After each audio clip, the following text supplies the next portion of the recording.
bonjour à toutes, bonjour à tous, bienvenue dans ce nouveau numéro de Late Night Wrestles, le podcast consacré à la WWE.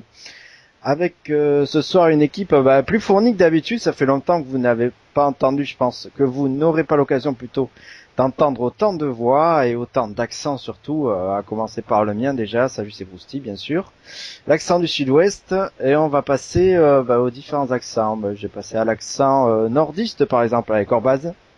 Ah, salut Bilout, hein. Ouais. Okay. Ouais, on va peut-être pas exagérer, non. Ouais, bon. Salut, ça va, tout va bien, ouais, bon, on passe au suivant. Voilà. Salut le Niçois.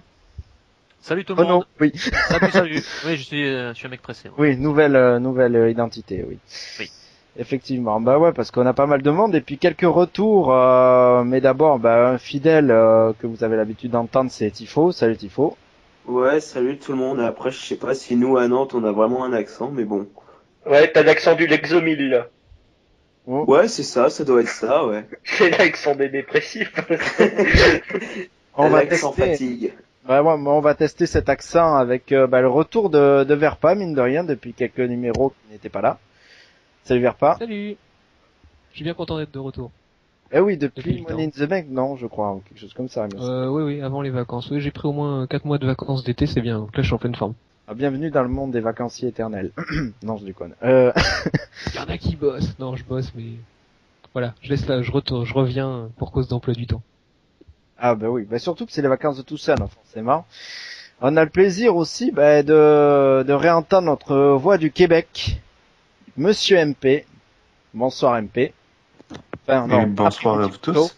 C'est toi, c'est 15h, ouais, non, 16h chez toi. Mais bon. Ouais, il est 16h04 pour être précis, au moment qu'on enregistre l'émission. Mais ouais, je suis de retour. J'espère être là plus souvent, mais bon. Et oui, effectivement, la fine équipe est revenue. Et je pense que ça va être très dynamique là cette review de Hell in a Cell où s'est passé pas mal de choses. Bon, on va parler également du Monday Night Raw qui a suivi, qui était très très animé aussi, qui a fait pas mal d'avancées. Et puis, sans plus attendre, déjà le jingle avec le theme song de Hell in a Cell. À tout de suite.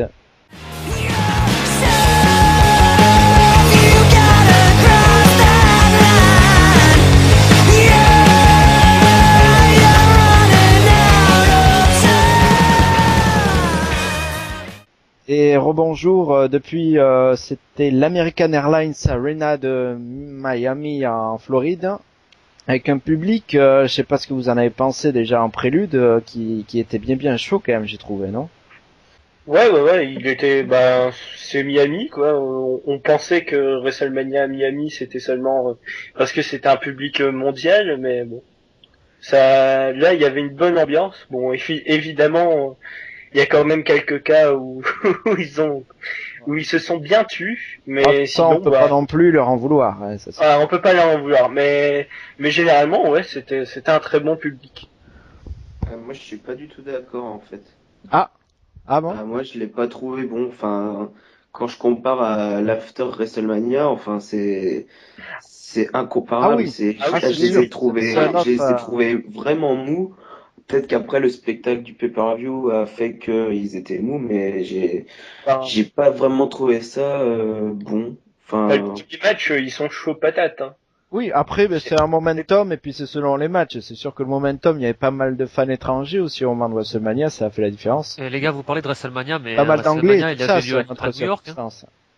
J'ai une connerie. C'est dans le New Jersey, WrestleMania 29. C'est non, on parle de l'after. C'est WrestleMania d'avant aussi. Il y a 2 ans, voilà, c'est ça. Oui, d'accord, ouais. Non, moi, je parlais de l'after, le Raw après. Ouais, j'aurais dû préciser, désolé. Mais ouais, il y avait ça, et puis l'after Raw qui était à Miami à chaque fois. Oui, voilà, c'était il y a 2 ans, autant pour moi. Ouais, là c'était New York. Je trouvais que c'était plus mitigé, moi, parce que par contre c'est une ville très pro-Cena. Hein. Ça m'a étonné, alors que c'est pourtant la patrie du rock, très très branchée Cena. On verra, mais moi j'ai pas trouvé. Il y a eu beaucoup de si, je trouve. Par contre, les Real Americans étaient assez applaudis. Je trouvais ça assez ironique en fait pour une ville comme Miami qui est quand même très branchée migration cubaine et hispanique en force. Ouais, mais c'est une tendance. L'effet Cesaro aussi. Ouais, dans toutes les salles, ils ont tendance à être applaudis ces temps-ci. Donc. Bon, on va commencer par le kick-off, si vous voulez bien, je pense, avec un petit changement de match de dernière minute. Il n'y avait pas de titre intercontinental en jeu finalement, avec Curtis Axel qui s'est blessé. Et du coup, Biggie a trouvé un remplaçant. Bon, on le découvrira un peu plus tard dans le show. Et le match du kick-off, c'était sans enjeu entre Damien Sandow et Kofi Kingston, évidemment. Le fameux matcheur habituel, le bouche-trou habituel, celui dont il faut à chaque fois, je pense, pour faire un match.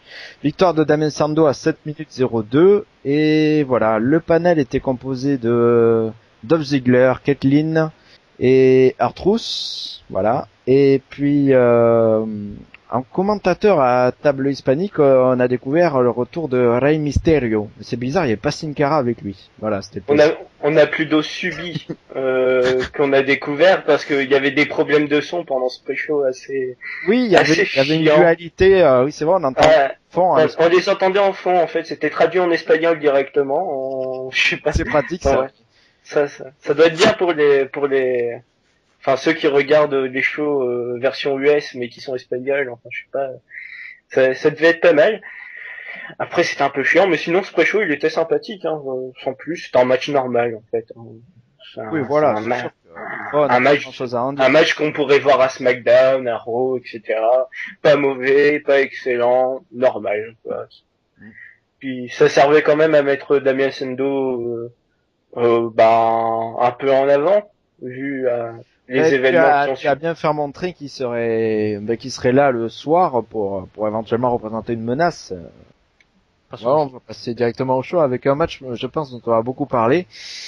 Un explosif opener pour les titres par équipe entre les champions en titre Cody Rhodes et Goldust qui avaient pris les titres lors d'un Raw, lors d'un match sans disqualification avec l'aide du Big Show. Et ils affrontaient les ex-champions Roman Reigns et Seth Rollins et les frères Uso qui ont enfin eu leur opportunité qu'ils avaient depuis un moment, de Jimmy et Jay, les jumeaux. Et à l'arrivée d'un match hyper endiablé, Cody Rhodes et Goldust ont conservé le titre en 14 minutes 38 secondes. Alors, que penses-tu, Renaud, de ce match exceptionnel? Je trouve que c'est un gros match, c'est un gros opener, très très bon avec. Je trouve que la construction elle était très bien parce que souvent dans les matchs à 3 teams ou 4 teams, c'est un peu compliqué à booker. Des fois on comprend pas trop ce qui se passe et là ça a été parfaitement bien booké. J'ai aimé la domination du Shield sur Goldust qu'on a pris pendant pas mal pendant le match, on a pris pas mal. Et puis après, une fois qu'il a fait le changement avec Cody, ça s'est emballé puissance 1000 quoi. Et c'était super à voir. C'est 6 catcheurs très talentueux. Content aussi pour les Usos qui sont dans ce match-là parce qu'ils le méritent largement. Et encore une fois, vous avez vu, hein, c'est ce finish de Cody Rhodes sur Seth Rollins qui le vend à la perfection. Hein, c'était déjà le cas à Battleground et encore une fois le Crossroads sur Rollins, il est magnifique. Et moi, je note, pour moi, on verra les matchs par la suite et vous donnerez votre avis aussi, mais pour moi, c'est le meilleur combat de la soirée. Il y avait déjà eu un très bon match en tag team à Battleground. Et là, il y a encore un super match en tag team. Ça fait plaisir que la division tag team retrouve un peu de son prestige. Donc c'est très bien, très très bien. Qu'en penses-tu, Perpa, de ce match? Oui, je rejoins complètement. Les 4 dernières minutes, elles sont juste extraordinaires avec l'enchaînement des finishes, cette superplex à l'extérieur qui est quand même incroyable. Et avec l'enchaînement et tout ça, il y a peut-être un petit bémol, je crois qu'il y a un petit botch au milieu, mais bon, ça passe très très bien. Mais vraiment un rythme soutenu, un public qui est directement dedans, même avec les Usos. Vraiment très très peu de choses à redire sur ce match, si ce n'est que c'est peut-être le meilleur opener qu'on a de l'année, tout simplement, Mario. Alors, partage-t-il cet avis aussi? Ah largement, hein, ça c'est sûr. Et le match a bénéficié d'une bonne durée, donc forcément ils ont eu le temps de s'exprimer et d'exprimer leur talent. Et j'aime beaucoup en fait la configuration à 3 équipes que je trouve beaucoup plus rythmée et encore plus rythmée que celle à 2 équipes. Puis le fait qu'il y a toujours des blank tags parce que il y a une équipe qui est mise sur le côté, etc. Ça c'est très bien et du coup ça donne du rythme et à chaque fois on peut relancer. Ça fait que il n'y a pas eu un seul moment de réel temps mort, mis à part la domination du Shield sur Goldust. Et puis les équipes sont assez variées entre The Shield qui est plutôt en domination. Et puis les 2 autres équipes où c'est plutôt sur du momentum et des moves un peu plus peut-être pas aériens pour Cody Rhodes et Goldust, mais Usos c'est plutôt ça. Et d'ailleurs, les Usos, les Usos, que je vois bien gagner ce titre, parce que putain, ça fait 2 ans qu'ils traînent autour quand même, hein, entre le début de rivalité qu'ils avaient eu avec la Hart Dynasty, tout ça. Ben voilà quoi, ils traînent autour, Et ça ils ne remonte même à gagnent 2010, jamais. 2010 même la Hart Dynasty. Ouais, 2-3 ans, ouais. Ouais. Du coup, ouais. C'est dingue, hein. Et puis là, ben ça marche bien en face. Il marche bien et du coup, ben ça fait plaisir et voilà. Du coup, ben je vois pas vraiment ce qui pourrait les empêcher d'avoir ce titre. Peut-être pas tout de suite parce que Cody Rhodes et Goldust, à mon avis, l'auront encore pour 1 ou 2 mois. Mais je pense que leur tour arrivera. Et pour l'instant, ça paraît incroyable, mais ils ont jamais touché le titre tag team. Bah ouais, tout le temps ouais, qu'ils tournent autour, hein, ce que je dis. c'est presque historique. Et MP, qui voyait pas ses primetime players, là, t'as trouvé le match. On les a vus le lendemain. Plus tard, à avec Raw, Papa je Clown. crois. Non, mais on les a vus même dans un tout petit segment de promotion. Ah oui, c'est vrai. WWE 2K14, là, avec Bob Bacloun. Et le lendemain, ils faisaient une petite pub pour vendre des objets du WWE Shop. Bon, c'est pas vraiment important, mais oui, quelle push. Peut-être qu'ils vont passer à la porte un jour aussi. À Cody Rhodes, ça a là, quand même, un petit push. Ouais. Bon, pour la qualité du match, je suis très d'accord avec vous. C'est probablement le meilleur match du show sans aucune hésitation parce que j'ai envie de dire c'est peut-être le seul vraiment gros match qu'on va retenir, peut-être avec le main event, mais c'est pas non plus un show qui a marqué par sa qualité, j'ai envie de dire. Puis c'était vraiment le meilleur match du show. Et comme vous l'avez dit, l'action n'a pas arrêté vraiment vers la fin. Tout s'enchaînait très bien, aucun botch. J'aimerais peut-être revenir un peu aussi sur les propos d'Orbaz concernant ce qui va arriver finalement avec les Usos. On a vu les Real Americans qui ont battu justement Goldust et Cody Rhodes le lendemain à Rush. J'ai l'impression qu'on se dirige peut-être plus un programme Real Americans contre Goldust et Cody Rhodes, peut-être au prochain pay-per-view Survivor Series, plus qu'une confrontation contre les Usos, quoi. Vas-y, moi je trouve que les cartes sont pas mal brouillées quand même, hein, parce que les Real Americans Ouais. tard, je sais pas, on sait pas trop les équipes. Ouais. En fait, étant donné que les Usos sont face, les faire affronter Cody Rhodes et Goldust, c'est pas terrible. Enfin, je pense que c'est pas le choix le plus judicieux. Et je voulais revenir sur Goldust, que je trouve étonnamment populaire. Parce que je me souviens, il y a encore, je crois que c'était il y a 2 ans avec Ted DiBiase, ou 2-3 ans encore une fois. Voilà, quoi, c'est pas le mec. En même temps, si je peux me permettre, c'est pas le même calibre. Donc forcément, c'est pas le même calibre, c'est pas la même chose. Mais même le mec, il sort un petit peu de nulle part. Enfin, il sort un peu de nulle part. Je m'exprime mal, mais c'est le mec qui a jamais eu vraiment une grande popularité. Et là, je le trouve étonnamment bien populaire auprès du public. Il a de bonnes réactions, etc. Et, on l'a très bien remis. On l'a très bien remis sur le devant de la scène. Quand on l'a fait revenir, on a montré plusieurs vignettes. Son match contre Orton était très important. Il a donné du temps d'antenne. Je trouve que ça a été très bien fait. C'est celui-là qui a enclenché le tout, je pense même. Ouais. Moi, ça me rappelle beaucoup 2002 parce que 2002, il était très populaire aussi avec Booker T. Là aussi, il revenait de nulle part et de l'avoir mis avec Booker T, ça avait vraiment aidé Goldust à bien revenir. Là, ça me fait penser un peu à ça. Là, ils l'ont remis avec Cody et ça marche très bien. Donc, je trouve que c'est vraiment très proche de 2002 dans la façon de faire. Et l'avis de Tifo aussi sur le match.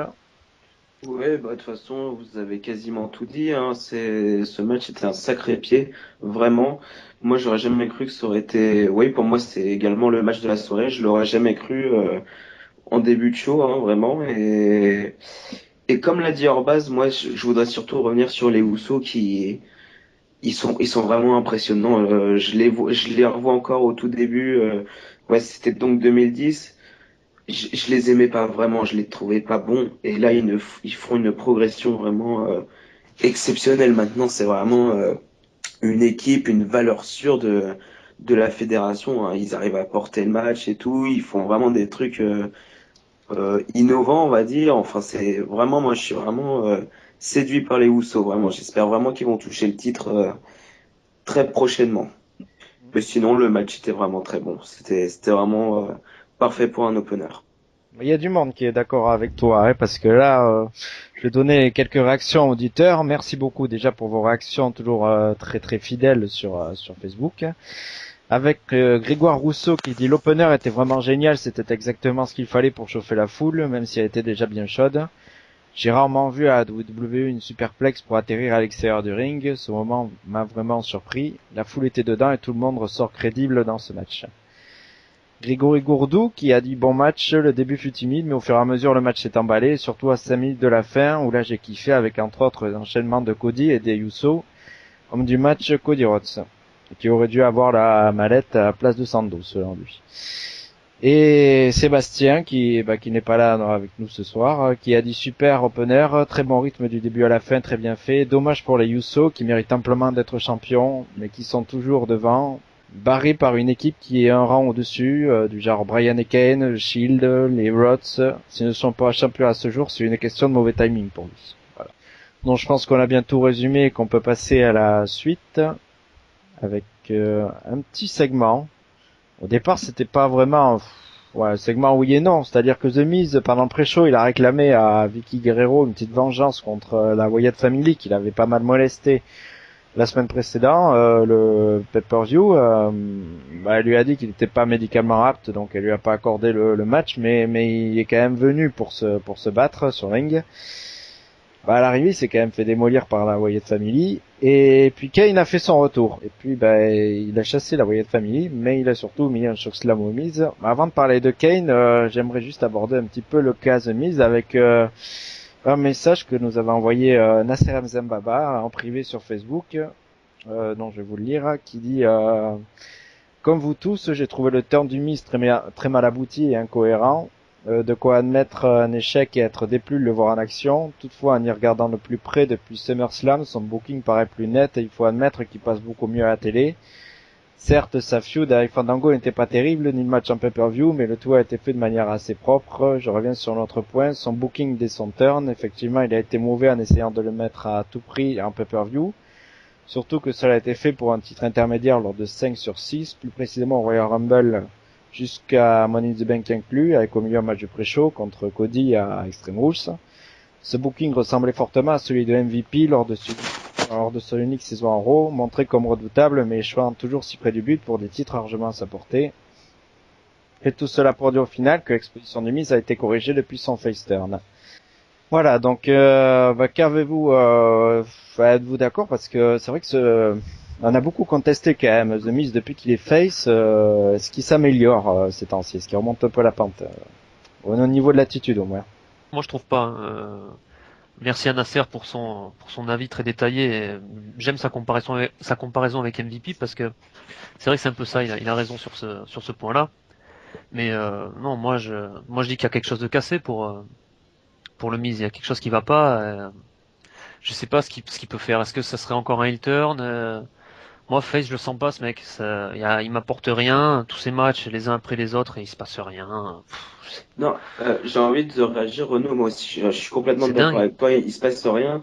Mais même, je trouve que physiquement, enfin, je sais pas, sa tête, contrairement à avant, elle est pas bonne. Je sais pas, rien que sa coupe de cheveux, par exemple. Ah non, mais t'as raison. Je sais pas comment dire ça. C'est son physique qui dégage rien du tout. Ça fait un personnage plat. Alors qu'avant, c'était quand même quelqu'un qui avait une gueule. Le mec, il arrivait, tu sentais qu'il avait quelque chose. Mais là, c'est fade. C'est devenu complètement fade. Je sais, ouais, je suis comme toi. Je sais pas ce qu'il pourrait faire avec lui. Je sais pas, il y a plus rien, c'est vrai, franchement.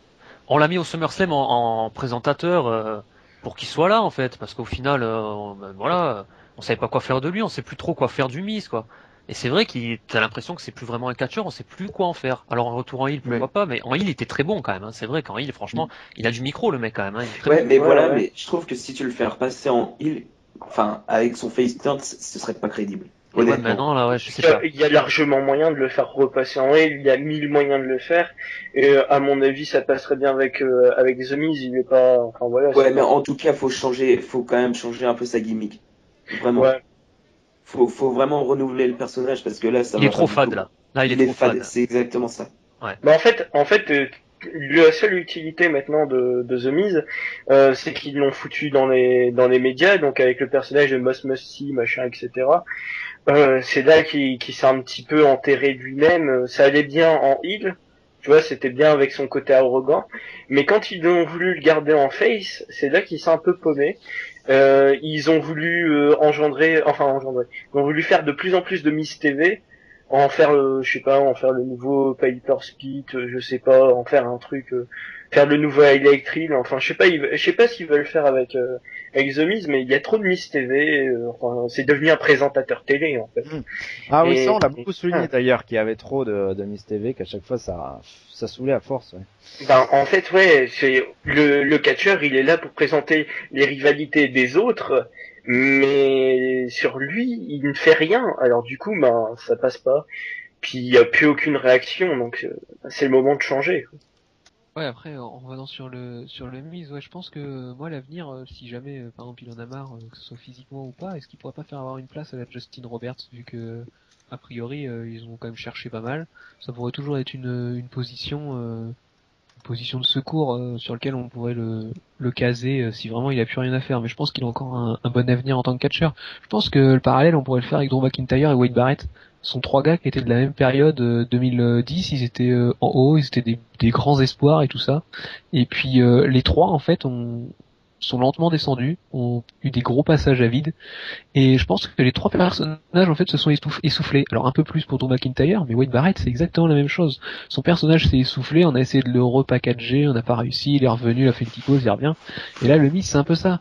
Le Miz pourtant il a encore des qualités exceptionnelles, mais je pense qu'aussi le fait de ne plus être avec les main eventers comme il a été durant 1 an et demi, entre la période où il a eu sa mallette et son très long règne de champion avec son match à WrestleMania, je pense que ça lui a mis un petit contre-coup.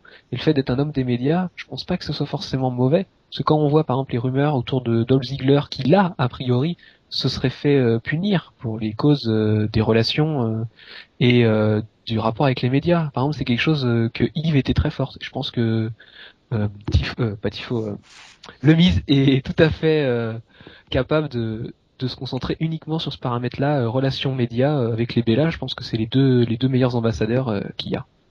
C'est vrai que je suis assez d'accord dans ton analyse, et puis à mon avis là, tous les avions ont été confrontés. Oui, vas-y. J'aimerais juste revenir sur le fait, enfin, le retour de Kane en fait. Oui, voilà, on va y venir. Il se spoil tout seul la WWE en fait avec on voit directement les pyros qui sont accrochés au coin du ring en fait. Non mais vraiment, c'est vrai qu'on grille des choses facilement. C'est totalement grillé, on est d'accord, non? Moi, je l'avais pas vu parce que je suis très distrait. Mais par contre, là où ils se sont tirés une balle dans le pied, c'est en le faisant revenir avec The Miz, même s'il avait une histoire avec Bray Wyatt, donc ça c'est logique. Mais le problème, c'est que The Miz, il y avait eu aucune réaction. Enfin, il y a aucune réaction par rapport à lui. Du coup, le retour de Kane, il a un peu tombé à plat. Enfin, je trouvais que qu'il n'y a pas eu la réaction qu'on aurait pu espérer d'un retour de Kane. Et voilà, du coup, c'était pas terrible. Justement, l'avis de Grégoire Rousseau qui dit que le segment est pas mal, ça reste ambigu pour l'instant sur sa motivation. On en saura plus, lui espérait qu'il rejoigne la Wyatt Family et retrouver sa rage. Justement, le lendemain en Raw, il y a quelque chose de curieux, c'est qu'il a enlevé son masque et puis les cheveux longs qui sont des postiches évidemment, qui sont pour se livrer à Stephanie McMahon. C'est assez particulier ça, donc ils se joignent à la coalition qui se venge pas de la Wyatt Family. Moi c'est blabla, voilà. Je ne sais pas quoi penser et c'était un segment un peu bizarre aussi, hein. Je sais pas, voilà, je donne mon masque, y a pas de souci. C'est vrai que là je vous balance sur un terrain glissant, oui.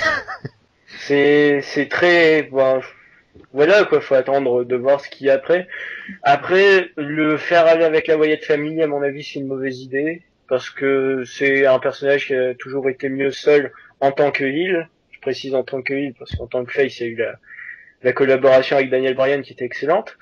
Mais voilà, en tant que heel, il est beaucoup mieux tout seul. Si vraiment il redevient un monster heel, je pense qu'il y aura de bonnes réactions et ce sera très bien. Après, lui faire perdre son masque parce qu'il y a un film, je trouve ça un petit peu dommage. Mais oui, c'est vrai. Il y a eu Sin Evil 2, oui. J'espère que Luke Rowan sera un peu meilleur. Non, Eric Rowan.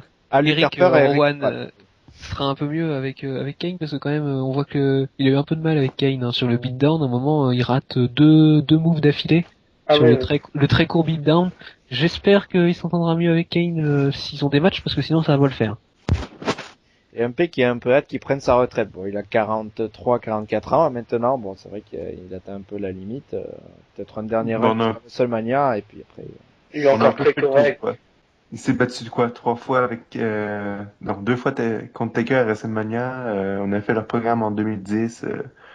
J'ai l'impression qu'il n'y a plus rien à faire avec ces mecs-là, quoi. C'est vrai qu'ils ont beaucoup, je trouve aussi quand même comme MP. Bon, moi j'ai pas hâte qu'ils prennent spécialement sa retraite, parce que bon, je peux encore offrir quelques matchs potables, mais ils ont tout fait, quoi. Qui est pas trop mauvais encore, là, je veux dire. Non. On l'a vu avec sa run avec Brian. Voilà. Le mec était pas mauvais, mais je veux dire, on a presque tout fait, là. Je veux dire, ça fait quoi? 16 ans qu'il est là? Je veux dire, il y a des limites un jour, quoi. Bah, peut-être que ce serait bien qu'il passe le flambeau un petit peu à la Wyatt Family, ça ferait une sorte de logique, une continuité, ce serait peut-être pas mal. Kane, on a eu 1000 retours de Kane, c'est pour ça aussi que la foule elle réagit pratiquement plus, à force le mec, il revient tous les 2 mois, tous les 3 mois, tous les 5 mois, enfin voilà, c'est pas bon. Il y a personne en relève, hein. Au niveau de la relève, il y a personne, donc on est bien obligé de conserver ce qu'il y a, hein. Sinon, c'est parce que t'aimes pas Bray Wyatt, hein. T'aimes pas comment il parle Bray Wyatt, je m'en souviens. Si, il est marrant, Bray Wyatt, il a une gimmick exceptionnelle. Il peut aller loin. On verra justement, plus tard dans le show, plus tard dans le show, plus tard dans l'analyse, ils sont voués à aller plus loin. Mais... Ah oui. Et dans l'immédiat, on va descendre de plusieurs crans et assez rapidement, je pense, passer le match qui suit. Match mixte par équipe. Avec Fandango et Summer Rae qui ont battu The Great Khali et Natalia, accompagnés par Hornswoggle en 4 minutes 39 secondes, avec Summer Rae qui met un roll-up à Natalia. C'est la deuxième fois de suite qu'on voit le Great Khali en pay-per-view quand même.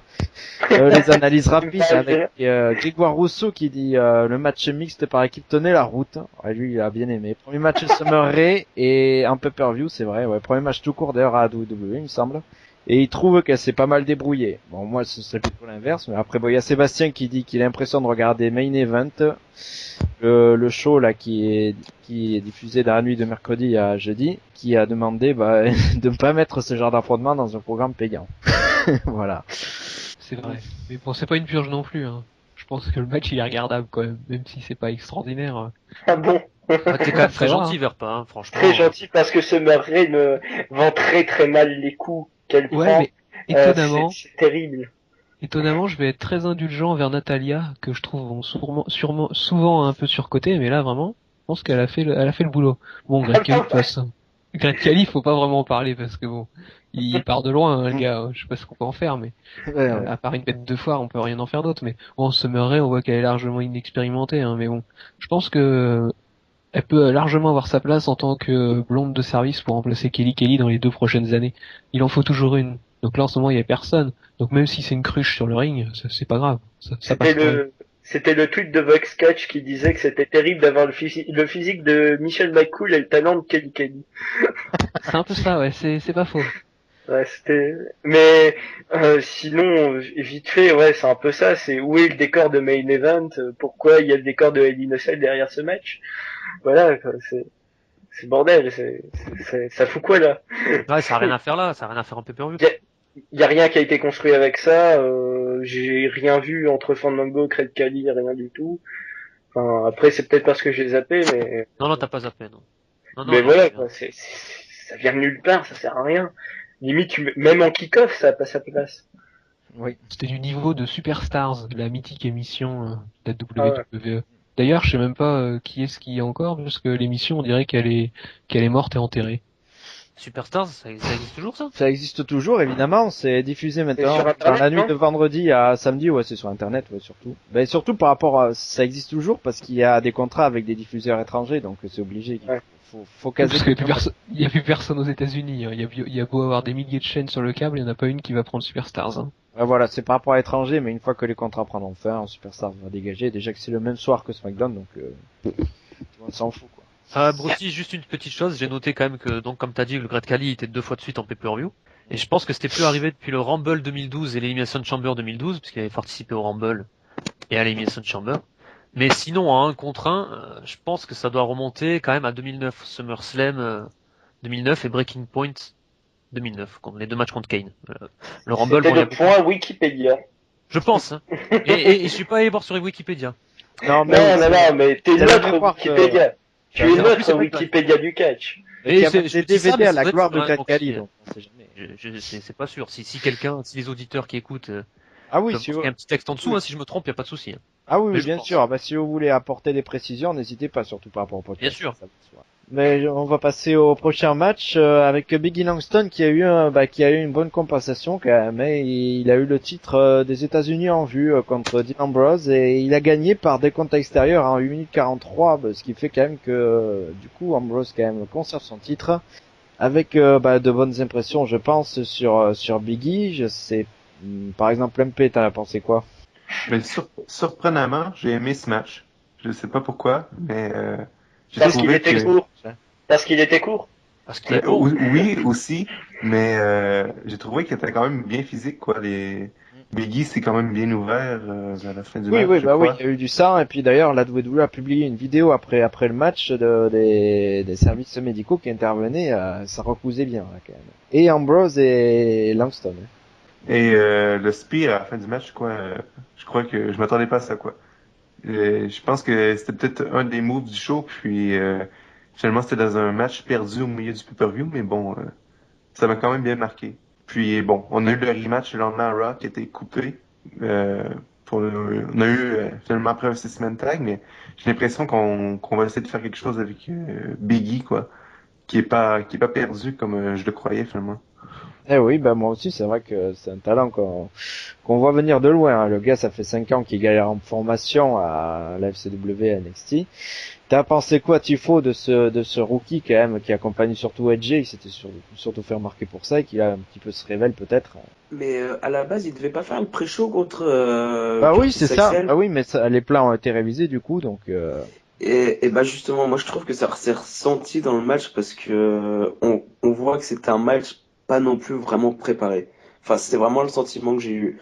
Donc voilà, j'ai pas vraiment aimé ce match. ce qui donne plus de mérite, parce que c'est sûr que quelques heures avant, c'était pas du tout prévu, ce match, donc, Oui, c'est sûr, ça donne du mérite. Mais après, les mecs, ça reste quand même des pros, hein. Ils peuvent toujours te sortir quelque chose. Mais ouais, c'est pas plus emballant que ça. Après, le résultat est logique. À voir s'ils vont continuer la feud. Enfin après, ça montre quand même qu'il y a personne vraiment pour prendre le titre de Dean Ambrose. Parce que le mec devait quand même avoir un match pour le titre intercontinental et au final il se retrouve à feuder pour le titre US. Donc c'est un peu bizarre. Donc c'est pas plus emballant que ça. Et avant de passer à Renault, quelques réactions auditeurs avec Grégory Gourdou qui a dit très bon match. Biggie m'a impressionné, sûrement son meilleur match depuis qu'il est dans le roster. Pour un big man, je le trouve assez vif, parfois trop même, et rapide dans le ring, ça change, il me fait penser à Bobby Lashley. Et Ambrose a livré lui aussi un bon match, mais il m'a moins impressionné que Langston. Sébastien a dit, c'est confirmé, je regarde bien Main Event, mais sans être en mauvaise langue, le match m'a agréablement surpris. Biggie est 1000 fois meilleur en face qu'en heel. Jolie prestation et spire de fin, comme l'a dit MP, a été un joli spot. Et Grégoire Rousseau qui a dit, j'avoue que Biggie Langston au début ne me plaisait pas trop, mais là dans ce match j'ai trouvé appliqué, c'est une bonne idée de l'avoir mis face, sinon le match était bien assez court, mais c'était suffisant. Renaud, le Biggie face te plaît, et puis le Ambrose, tu vois comment son règne? Ouais, ça m'a plu. Ambrose, je sais pas trop qu'est-ce qu'ils vont en faire. En fait, il est moins mis en avant, Ambrose, en étant solo que l'équipe, en fait, que Seth Rollins et Roman Reigns, je trouve. Je pensais que ça allait être lui, justement, qui allait avoir plus de spotlight. Voilà. Mais comme il a jamais de challenger voilà. précis, quoi, voilà. Donc en fait, c'est ça. Sinon, je rejoins totalement l'avis de Grégory, l'auditeur. Je suis totalement d'accord avec lui. Biggie, j'en attendais rien, et puis finalement, c'est quand même pas mal. C'est pas mémorable non plus le match, faut pas non plus déconner, mais c'est quand même bon, quoi. Il est ultra vif malgré son gabarit, il fait quand même des choses, il s'est super bien amélioré, le mec. On attendait rien de lui. Alors quand ils sont nuls, on le dit, on n'hésite pas, mais quand ils sont bons et qu'ils deviennent bons, faut le dire. Et là, je trouve que Biggie, sur ce match-là, c'est vraiment pas mal. Alors je crois qu'il s'ouvre sous l'œil, sur son coup de bélier, en fait, quand il fait son, Ouais. hein, c'est ça, hein, c'est son coup de poitrine en avant, là, sur Sur Ambrose, en fait, Sur il Ambrose. se prenait un choc tête à tête, je crois. Voilà, je crois que c'est ça. Et donc Ambrose lui s'ouvre sous le menton. Et oui, le spire entre les cordes, comme a dit MP. Belle image, très belle image. Donc franchement, un match que j'attends pas du tout. Et finalement, je suis agréablement surpris. Bon petit combat. Voilà. Et Orbas, t'en penses quoi, justement? Parce que mine de rien, 2 défaites pour The Shield, c'est une mauvaise série ces temps-ci, hein. Moi, c'est Ambrose que j'ai trouvé un petit peu en dessous. comparé à d'habitude. Après, c'est sûrement à cause du fait que le match a été prévu à la dernière minute. C'est vrai que son règne US, il est pas mémorable. Il reste plus que lui avec la ceinture, mais bon, à mon avis, c'est plus pour très longtemps. Hein. Là, Biggie, ouais, il est assez remarquable, c'est vrai, ça va. Il a fait un bon match. Le Spear est très impressionnant et comparé à son homologue blanc, il a plus d'espoir de grimper un petit peu dans la carte. Mais bon. Après, j'en ferai pas un main eventer personnellement. À mon avis, il y a de quoi créer un bon upcarder solide s'il progresse comme ça. Il y a une possibilité d'avoir du bon aussi au niveau micro, mais bon. Comme la petite joute verbale qu'il a eu avec The Shield par exemple, j'avais plutôt apprécié en kick-off. Ouais. Bon, après, sinon, bah ouais, match correct, mais sans plus. Franchement, j'ai pas non plus. Enfin voilà, je m'emmerdais un petit peu quand même. Hein. Allez, vers pas. T'es emmerdé aussi? Oh, ça passe, hein. Moi, j'ai surtout retenu le saut à l'extérieur qui était quand même magnifique. En dehors de ça, ouais, c'est un match qui passe très bien, hein. Biggie, il montre de sérieux progrès. Je vais rejoindre les autres et pas besoin d'en dire beaucoup plus. Et on va passer au prochain match avec un autre. Bon, on en a beaucoup parlé lors des précédents podcasts, donc je pense qu'on va pas en reparler précisément de lui. Mais qui était impliqué dans un match, un big Ryback qui était allié avec... L'homologue blanc. Oui. Qui était allié avec Paul Heyman ce coup-ci, dans un handicap, il paraît. Hell in a Cell tag team match, tag team non, contre handicap match plutôt contre CM Punk, et CM Punk a gagné en 13 minutes 48 où il n'a affronté que Ryback et où il est monté après tout en haut de la cage, là où se situait Paul Heyman depuis le tout début en fait, pour lui mettre coup de kendo stick et go to sleep. Qu'as-tu pensé de ce match et de la fin, Tifo? La vengeance de Punk? Bon, alors déjà, c'est tout naturellement que Paul Heyman monte sur une cage tout en haut, c'est normal. Enfin, moi je trouve il y a rien de plus normal. On comprend pas.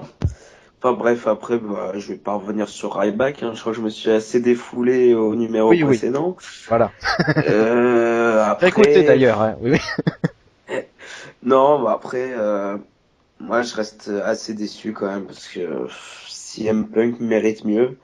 Ryback me fait chier. Et après, le pire, c'est que ce match était quand même en Hell in a Cell. On t'enlevait la cage, tu mettais un match sans disqualification, bah, c'était la même chose, tout simplement. À part 2-3 projections dans les grilles, il y a rien eu, quoi. Moi, en Hell in a Cell, je reprends toujours l'exemple de SummerSlam 2008 entre Edge et The Undertaker. Pour moi, ça, c'est un véritable Hell in a Cell match. Et quand on voit maintenant ce qui se fait maintenant, c'est même plus ça, quoi. Ça perd en crédibilité, c'est ce genre de match, quoi. Je suis très déçu, quoi. Et puis même la durée du match de 13 minutes, c'est ça, t'as bien dit ça? 13 minutes, c'est pas suffisant. Un vrai Hell in a Cell, ça doit être doit y avoir plus d'intensité. Là, j'ai trouvé ça pas mou, mais voilà, c'était lent, c'était pas passionnant, quoi. Bref, je suis déçu. Après, je suis content de la victoire de Punk, mais ça s'arrête là. J'espère vraiment qu'ils vont lui trouver autre chose parce qu'avec Ryback, il en a marre, quoi. Ah oui, ça c'est un cri du cœur général. On verra tout à l'heure là les réactions, mais et MP là, quel est ton avis, sachant que là tu nous dis sur le chat que si un Punk accumule les Linocell matchs pourris, bah en même temps ça fait 2 fois de suite contre Ryback, il est pas gâté. Ouais, mais justement, ça aide pas d'avoir un adversaire merdique. Bon, je l'ai dit, désolé Gus, mais c'est ce que je pense. Donc ouais, ben j'ai pas trouvé le match vraiment super. Ben j'ai trouvé que déjà de mettre Iman sur la cage, je trouvais ça un élément cool. Bon, la fin aussi, ça a été bien. J'ai trouvé ça le finish avec la table, puis la descente du coude, je trouvais ça cool. Puis je pense que ça a été suivi du GTS, donc c'était bien. Mais bon, ça n'a pas été un grand NSL. Je pense pas qu'on va s'en souvenir. On n'a pas très bien utilisé la cage, quoi. Donc en plus, je sais pas, c'était pas un match si long que ça non plus. Peut-être c'est pas une grande durée non plus. Bon, on avait un autre LNSL dans la soirée quand même. C'est un peu ce défaut-là du pay-per-view d'avoir multiples matchs LNSL, puis surtout que bon, on on a vu plusieurs matchs sur cette carte-là, donc on devait réserver du temps. Puis c'est pas nécessairement une storyline qui méritait un LNSL, donc je trouve ça dommage de ce côté-là. Puis bon, je pense que ce qu'on peut retenir de ce match-là, c'est que la feud va être je pense qu'il est pas mal terminée entre CM Punk et Paul Heyman. Je pense pas qu'il va y avoir une suite pour l'instant. J'ai l'impression que peut-être quand Brock Lesnar va revenir, on va peut-être avoir un autre match entre les deux, mais entre Punk et Lesnar, mais pour l'instant, j'ai l'impression que c'est un peu terminé cette feud-là. Je vois pas Punk au prochain pay-per-view. On le voit, de toute façon, il a la Wyatt Family déjà, donc. Je pense que c'est terminé avec Ryback et Heyman. Oui. On n'aura plus. D'ailleurs, le lendemain, c'est vrai, il a battu Ryback dans un street fight, donc c'est réglé. C'est un match très court d'ailleurs. 5 minutes, ouais. Bon, voilà, ouais. Mais un grand fan de CM Punk, Verpa, t'as pensé quoi CM Punk m'a pas tellement embêté. Moi, ce qui m'a plutôt embêté, c'est l'andouille qui est en train de conduire le mannequin pour envoyer sur la cage. Oh là là. Je pense que là, il y a moyen de faire des emplois d'avenir, hein. Si à chaque pay-per-view on en prend un, parce que c'est pas très dur, mais alors, soit il était pas gâté avec ses manettes, ou alors il sait pas conduire. Parce qu'au début, au début, je me suis demandé si vraiment il allait pouvoir y arriver, hein. Parce que je crois que c'est CM Punk, à un moment il regarde, l'air de dire, ouais bon, j'espère qu'il arrive, parce que sinon on va pas pouvoir mettre Heyman sur le haut de la cage, et on va devoir faire 100. Parce que c'est vrai que s'il avait pas pu aller sur le haut de la cage, je vois pas Heyman grimper à la main tout en haut. Donc oui, non. En dehors de ça, on va voir un match classique. Hein. Bon, Ryback se défend pas trop mal. C'est loin d'être le match de l'année. C'est pas très long. C'est sûr que c'est pas un Hell in a Cell qu'on retrouvera dans les DVD mythiques de compile dans 4, 5, 6 ans. Mais en dehors de ça, bon, c'est un match pour finir une feud. C'est pas plus mal, mais je pense qu'on aurait pu encore avoir une fin encore plus spectaculaire, parce qu'en fait, bon, mettre un JTS à Paul Heyman sur le haut de la cage, bon, vous pouvez faire mieux, quoi. Mais en dehors de ça, match est regardable, mais rien de bien marquant, quoi. En fait, ça va passer comme une lettre à la poste, et dans 3 mois, on aura oublié. Ouais. Et Orbas, toi qui déjà trouvé ridicule le fait que Paul Heyman se soit planqué en haut et puis n'ait aucune solution à l'arrivée. Pensez quoi de ça? Je pensais que c'était impossible de faire pire que l'année dernière, et ils l'ont fait. Ah bon? Ouais, parce que franchement, je trouve que ce match encore pire, parce que là, on prend Paul Heyman pour un débile mental. C'est loin d'être le manager génial qu'on sous-entend qu'il est. Genre, il a la possibilité d'être là pour aider son protégé dans la cage, etc. Bon, certes, il y aurait eu certainement logiquement, il veut se protéger de Punk, c'est normal. Mais le fait d'être à 6 mètres de hauteur au-dessus, je pense pas que ça le protège beaucoup plus. Enfin voilà, c'est très très mauvais. C'est niveau tactique, c'est très mauvais. Niveau du personnage de Heyman, c'est très mauvais. Et puis bon, au final, il se prend quand même le GTS. Donc là, ça le couvre de ridicule. C'est n'importe quoi au niveau du booking concernant Paul Heyman. Il perd tout partout, il perd sur tous les plans, Heyman. Et bon, on va pas parler de Ryback, il a même pas perdu sur tous les plans. Je pense que la WWE a abandonné tout espoir de faire quelque chose avec ce mec. Et bah voilà, donc ils l'ont fait perdre le lendemain, et puis il va faire quelques matchs de low-card tranquillement. Il va retourner persécuter les employés du coin, et puis ça ira. Hein. Franchement, ce match, voilà, quoi, il m'énerve juste parce que. En fait, il m'énerve pas parce qu'il y a Ryback qui fait chier CM Punk et que CM Punk fait du coup un mauvais match. Parce que Ryback, c'est quand même le seul catcheur qui arrive à avoir un mauvais match avec CM Punk. Le reste arrive au moins à avoir un match correct, mais Ryback arrive à avoir un mauvais match avec CM Punk, c'est quand même incroyable. Mais en plus, ils font en sorte de ruiner le personnage de Paul Heyman, et ça m'énerve. Ouais. Il y a beaucoup d'énervement aussi, un petit peu dans les réactions. Grégory Gourdou qui dit qu'il espère ne plus jamais voir un Punk contre Ryback dans un ring. Le match fait un poil meilleur qu'à Night of Champions, mais c'était pas terrible. Il veut que le match se termine rapidement, lui, il met encore plus court. Et en fait, sa satisfaction, c'était juste de voir Punk choper Heyman à la fin, quoi, comme le public attendait en fait depuis un pay-per-view de cela déjà. Fin de rivalité, pour Ryback, ça va être dur de se relever après toutes les contre-performances accumulées. Grégoire Rousseau qui dit que même avec Punk dans le ring, Ryback ralentit vraiment l'action.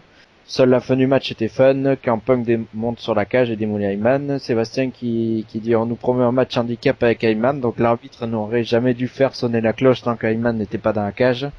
Et le beatdown à la fin est loin d'être au niveau de l'intensité de la feud. Le match en lui-même est à peine meilleur que celui de l'an dernier, mais il faut arrêter Punk Ryback, ça ne fonctionne juste pas. Voilà. Mais le fait d'avoir mis Heyman sur le haut de la cage, ça a niqué tout suspense hein, quand même. Oui, évidemment. C'est voilà quoi, il était au-dessus de la cage, bon bah là c'est clair. Non, mais c'est Bah, oui, le résultat Punk gagne, Punk Punk monte sur la cage, Punk défonce Heyman, c'était écrit quoi. Oui, voilà. C'est n'importe quoi.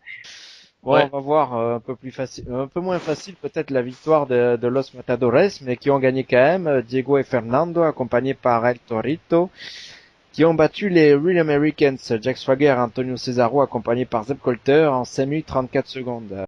Moi, je découvrais Los Matadores parce que j'avais fait une petite pause. Bon, leur entrée, mi-figue, mi-raisin. Heureusement qu'il y a Torito, hein, parce que sinon, je pense que ce sera pas la tag team de la décennie. Bon, heureusement qu'il y a quand même Zeb Colter et les Real Americans pour rigoler un peu, hein, parce que ça reste un match de bas de gamme. Hein. Je pense que les Matadores sont pas... Dans un an, à mon avis, ils seront très bas dans la hiérarchie, alors qu'au contraire, Antonio Cesaro et voire Swagger peuvent revenir. Bon, en fait, un match classique. Heureusement qu'il y a quand même quelques petits changements au niveau du moveset des Matadores. C'est pas plus mal, ça fait un peu plus enfantin. Après, j'ai pas l'impression que le personnage d'hispanique, mais hispanique d'Espagne, passe excessivement bien, même dans une ville comme Miami, qui est pourtant très très branchée hispanisante. En dehors de ça, Torito, bon, le nouveau Hornswoggle. Après, c'est dommage qu'il n'y ait pas eu... meilleur, hein, mais ouais. Ah bah c'est sûr que c'est pas comparable, c'est l'ancien Mascarita Dorada, Ouais. mais c'est vrai que en termes c'est En vraiment termes de- c'est vraiment quelque chose de regardable quoi. Bon, sinon, qui a un avis là, rapide évidemment sur ce match, ça va pas trop s'y attarder. Renaud, on va Renault. parler. Ouais, bon, rien d'exceptionnel. C'est dommage parce que c'est quand même deux teams avec beaucoup de talent. C'est quatre bons catcheurs, mais bon, ils avaient pas beaucoup de temps. Bon, ils ont fait leur job, mais ça s'oublie très vite. J'ai pas grand-chose à dire dessus, hein, franchement. D'ailleurs, il y a aucune réaction auditeur, voilà, comme quoi. C'est Ouais. le seul match de la soirée, je crois. Non, il y a un autre match aussi. Non, ah si, il y a une réaction. J'ai fait des comptes. Mais je vais rester avec toi alors, avec le match pour le titre poids lourd qui voyait le retour de John Cena qui était censé être absent pour 4 mois, soit jusqu'à la fin de l'année 2013 et qui revient là, donc on était le 27 octobre, pour affronter ton chouchou Alberto Del Rio, le porte-drapeau des Mexicains, et John Cena a gagné en 15 minutes 04 secondes. Qu'en as-tu pensé? Ben, t'imagines bien que je suis extrêmement déçu du résultat. John Cena, de toute façon, à chaque fois qu'il revient, lui pratiquement, il regagne les titres. C'était déjà le cas sur Survivor Series 2008 contre Jericho. C'était le titre poids lourd aussi. Il est revenu, il a gagné. Bon, c'est pas grave, à la limite, on s'y attend un peu aussi. Mais le combat, sinon, pour revenir vraiment sur la qualité du combat, j'ai trouvé que c'était sympa, sans être non plus un grand combat.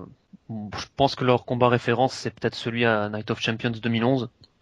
Ce qui me gêne, voilà, c'est que j'ai trouvé certains moves téléphonés en fait. Je sais pas, c'était pas ce qu'ils avaient fait, comme ils avaient fait avant. J'ai trouvé, je sais pas trop quoi dire. C'est quoi, je Comme trouve que l'impression Del qu'il fallait protéger un petit peu l'intégrité physique de Cena qui était encore un peu convalescent peut-être. Ouais, je trouve qu'il revient un peu vite, Senna, un peu beaucoup même. Je sais pas, c'est un cyborg ce mec. J'en reviens pas moi, qu'il soit déjà revenu. Del Rio, il sort jamais grandi de ses affrontements contre John Cena, à part peut-être à Vengeance 2011 où il avait affronté Cena dans un Last Man Standing et il avait remporté le match. Mais sinon, à part ça, voilà quoi. À chaque fois, il perd contre Cena et là, c'était pas un grand match. C'était un combat plutôt sympa, mais ils auraient pu faire mieux quoi, largement. Tifo, t'as pensé quoi? Ouais, déjà, comme l'a dit Renaud, Sina, c'est un surhomme, c'est un truc de fou. Le mec, il a quand même une grave blessure au coude, il revient après 2 mois, c'est juste hallucinant. Après, je suis également d'accord sur le fait que ils ont voulu protéger Sina. Ça s'est vraiment ressorti dans le match. On a vu que les moves étaient pas réalisés avec vraiment beaucoup d'intensité. Ouais, après ça reste un match correct, mais sans plus. Un bon petit match de retour pour Cena, on va dire ça comme ça. Après, c'est sûr que le voir gagner le titre, ça fait un peu chier, ouais, c'est vrai. Parce que, comme l'a dit Renaud, dès qu'il revient, il gagne, et puis du coup, bah, on sait pas ce qui va se passer après. C'est sûr, il y aura un rematch entre les deux. Après, sur quoi ça va partir, c'est plus ça la question. MP, t'as pensé quoi? Mais je pense que je suis un peu comme MSG. Je trouve que c'est quand même un bon match, mais un peu comme Tifo décevant de voir que Cena a encore gagné le titre, mais j'ai aussi une petite statistique quand même impressionnante, disons-le, parce que après ce pay-per-view là, on avait Cena et Orton champions. Bon, on a encore ces deux champions-là. Et la dernière fois que c'était arrivé, c'était en 2008, donc il y a 5 ans. Donc on n'a pas vraiment avancé dans ces 5 années-là. Toujours les mêmes faces, les deux mêmes faces en tant que champion, quoi. C'est un peu désolant, quoi. Ah, et toi, alors t'étais pas du même avis que Renault, Orbaz. C'est-à-dire? Bah, moi, je suis content que Sina ait la ceinture parce que avec Del Rio, elle commençait à prendre un petit peu la poussière.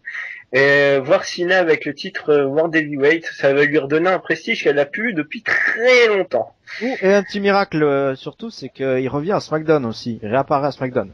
Ouais, c'est vrai aussi, ça risque de faire remonter les ratings et peut-être de remonter un peu l'intérêt du show parce que bah, il tourne un petit peu en rond aussi ce show.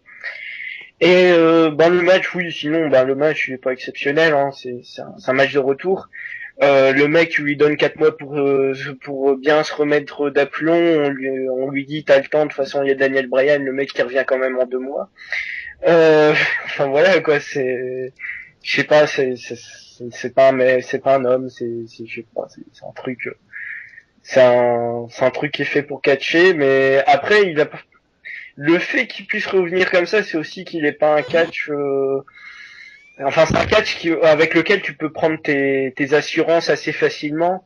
Je pense que sur le ring, c'est un peu moins compliqué de faire un match avec Cena que de faire un match avec Rey Mysterio ou des mecs comme ça. Genre Rey Mysterio, il est souvent blessé, mais à chaque fois qu'il revient, bah il se reblesse parce qu'il a un catch qui est forcément un peu plus spectaculaire que Cena, quoi. Alors que Cena, bah voilà, c'est un peu plus safe. Donc, c'est peut-être pour ça qu'il peut revenir un peu plus facilement. Ouais. Et puis Ouais, mais il y a une quelques blessure au coude, attends, excuse-moi, Rusty. Oui, Une la blessure au coude est coude, importante, ouais. parce que c'est prise les attitudes d'adjustment, justement, le coude, il a vraiment besoin de l'aide de son coude. C'est vraiment impressionnant, moi, je trouve, un retour comme ça. Ouais, mais c'est un Ouais. risque calculé. Peut-être qu'ils ont l'habitude, à force avec lui. Ils ont testé déjà avant, bah, fait tester volontairement.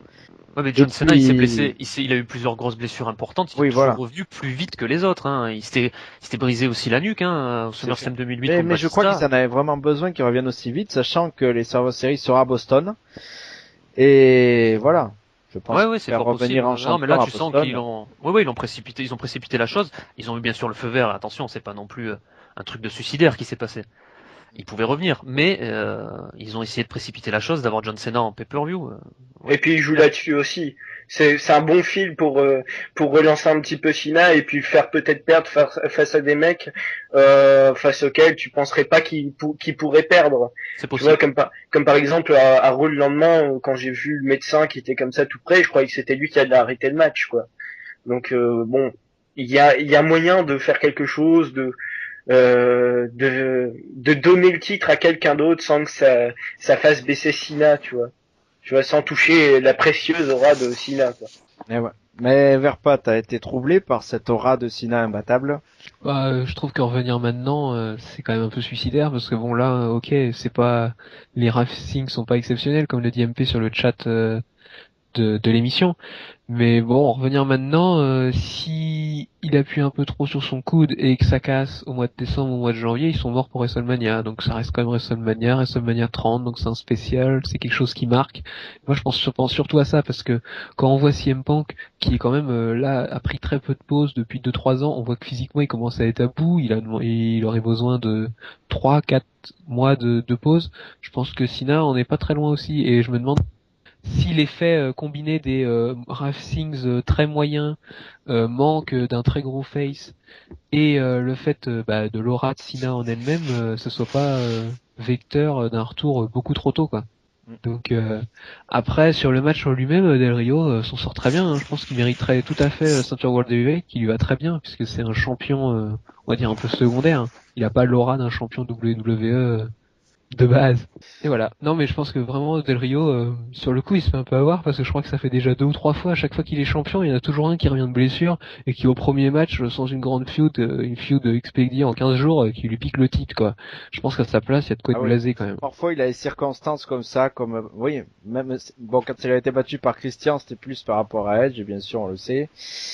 Et voilà, c'est sûr qu'il y a des circonstances. Mais le personnage est un échec, hein.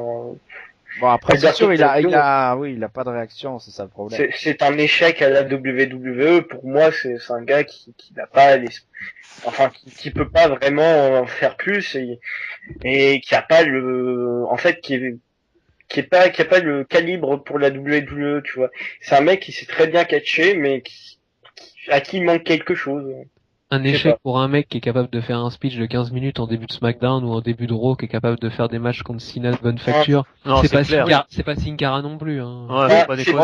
Il a pas de réaction, mais pour un champion poids lourd, mais sinon, quand même, il a quand même la qualité pour bien figurer, mais. Quand tu regardes le palmarès qu'il a, il est arrivé en 2010, il est arrivé fin 2010, quand tu regardes le palmarès qu'il a, il y en a beaucoup qui n'ont même pas eu en 15 ans de carrière à la WWE. Tu te dis quand même que le mec, il a quand même eu des pushs et des gros matchs, il a battu quand même les top stars de la fédération. Mais est-ce qu'on va s'en souvenir vraiment d'un gros match de Del Rio? Mais regarde, Orbaz, bon, je veux pas lancer un débat de 30 ans, mais c'est un gros problème qu'a la WWE en ce moment. Tu vois, ils ont fait revenir John Cena là. Par rapport aux ratings aussi peut-être, mais c'est un gros problème. Chaque WrestleMania, il faut qu'il y ait des anciens qui reviennent. Ils peuvent pas vendre sur les noms de maintenant.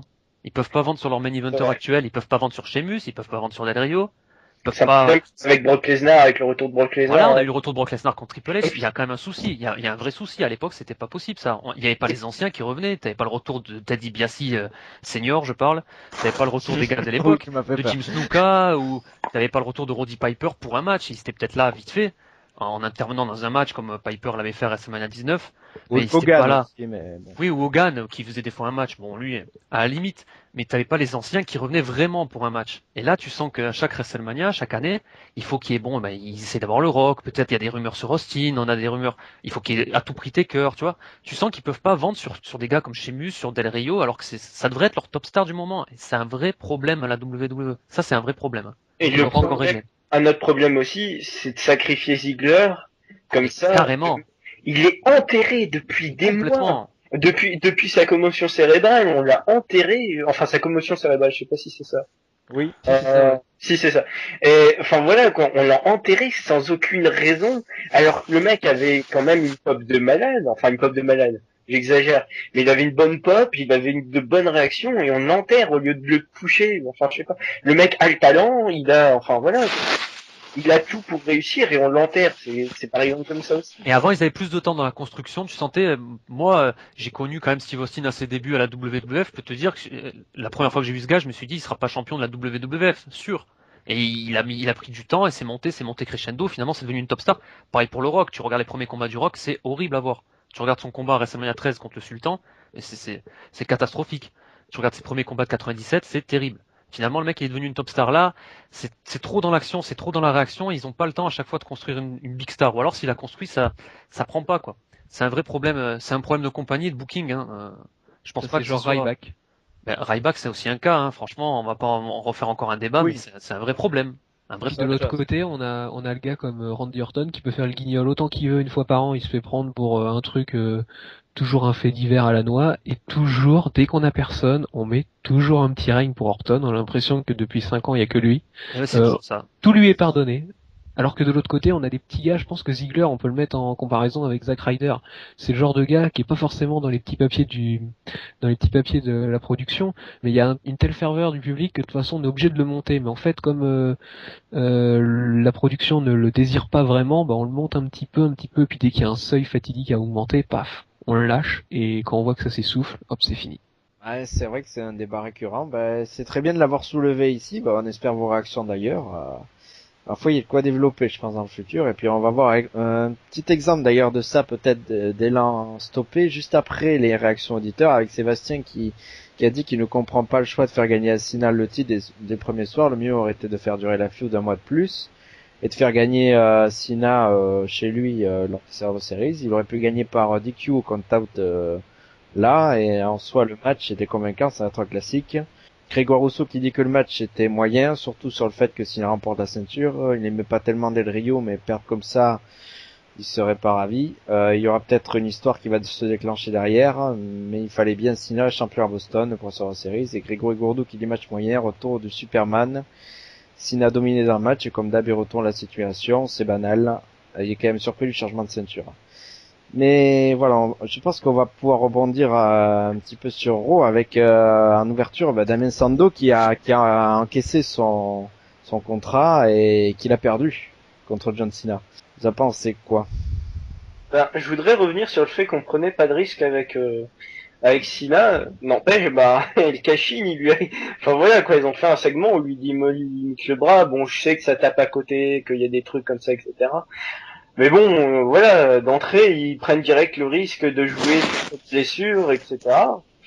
Voilà, hein, et puis bon. Après, le match était très costaud, assez plaisant, mais très très mal amené, parce que c'est la première fois que je vois quelqu'un qui cash-in, et juste après, il y a une pub. C'est-à-dire, j'annonce mon cash-in, et genre, sans complexe, il y a une pub. C'est quoi ce bordel? Mais c'est quoi ce timing à la noix, quoi? C'était terrible. Et puis pendant le match, il y a eu aussi 2 pubs. Enfin, je sais pas. Ça a cassé le rythme.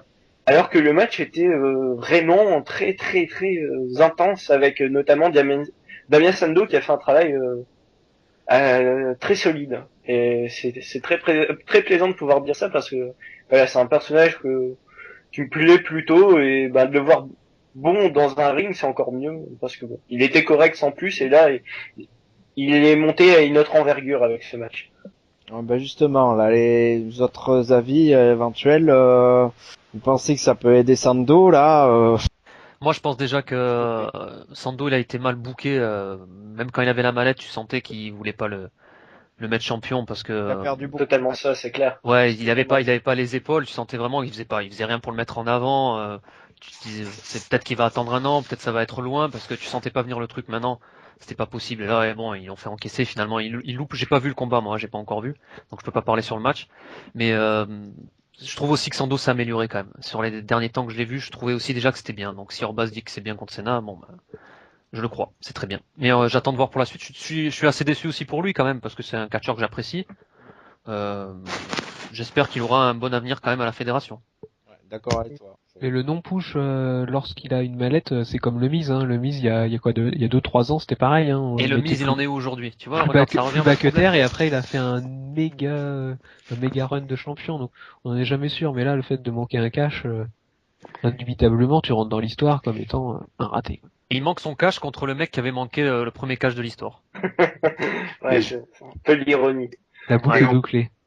On pourrait aussi nommer Jack Swagger, Dolph Ziggler, qui ont eu des passages de merde avec la mallette. Et aujourd'hui, on peut pas dire qu'ils sont très hauts aussi quand on regarde leur le position premier sur la cash-in carte. de CM Punk. Le premier cash-in de CM Punk était pas très bien fait. Hein.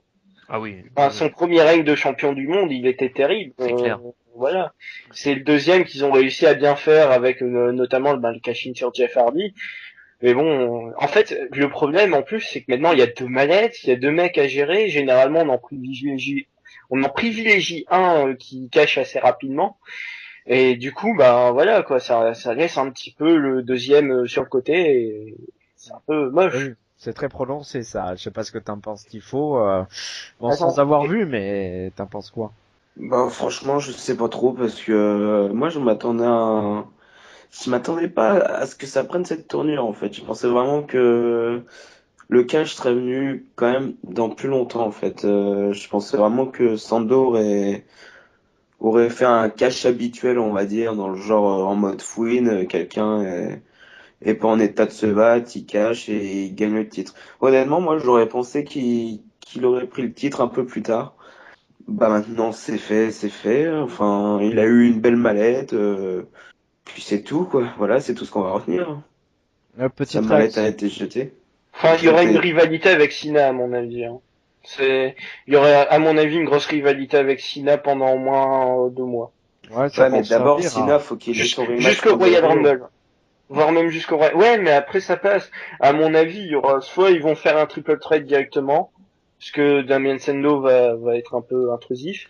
Mais, mais ou ça sinon, passe, ils vont le faire un petit peu attendre jusqu'au Royal Rumble, et enfin, jusqu'au Royal Rumble, ils vont faire cette rivalité, à mon avis. Ah, mais je trouve ça un Ce peu sera pas con mal. parce que s'il a un rematch contre Del Rio, après ce serait Sando qui reviendrait à la charge. Ce serait un peu mal foutu, on va dire quand même. Mm. Ouais, mais là, bon, pour avoir vu les spoilers de SmackDown, apparemment, c'est plutôt Sando qui va en rivalité avec Cena directement. D'accord. Ah ouais, on va voir. Le petit avis de Sébastien qui disait qu'il avait prédit lui ce cash le lendemain de Hell in a Cell, surtout un cash raté. Et il espère que Sando va en bénéficier à travers une évolution peut-être plus agressive de son personnage, un push qui aurait comme point de chute le cash raté, mais finalement Sando est déjà enterré sans avoir réellement eu sa chance. Ça rejoint un petit peu le débat de tout à l'heure. Et bravo à Seb d'avoir trouvé quand même. Hein. Franchement, Ouais. visionnaire le monsieur. Bah oui, c'est vrai que vous ne croyez pas. Ouais. Moi j'attends dès 2014, mais bon. Enfin bon, on peut passer sur le match, sur un peu plus de douceur mine de rien après ce monde de brut là, avec le match des Divas, ou quoique. Avec le match des Divas entre Edge Lee et Brie Bella pour la ceinture Diva, et Edge qui a encore conservé. Par soumission après 4 minutes 47, on va aller rapidement. Bon, petite réaction rapide de Sébastien qui est content pour Edge qui reste la meilleure Diva à ce jour du main roster en tout cas. Qu'en pense Verpa? Faut dire qu'il y a personne en face aussi, hein. Parce que qu'est-ce que tu veux faire avec C'est pas faux, ouais. c'est le Edge désert a battu tout le absolu monde, au milieu du Sahara, donc AJ s'en sort très bien parce que bon, elle est largement au-dessus, même si les Brie Bella elles ont un personnage en dehors du ring qui est tout à fait potable. Sur le ring, ça reste assez limité. Bon, c'est vraiment un combat très classique hein, de conservation de titre, hein, rien de bien exceptionnel. Bon, mais après ce petit tampon approval de Verpa, je pense qu'on peut tout de suite passer au main event. Je pense en transition. Ouais. Avec, merci Orbaz. Avec Voilà. le titre de la WWE en jeu dans une Hell in a Cell là aussi. Avec Shawn Michaels désigné arbitre après un sondage contre Booker T et Bob Backlund.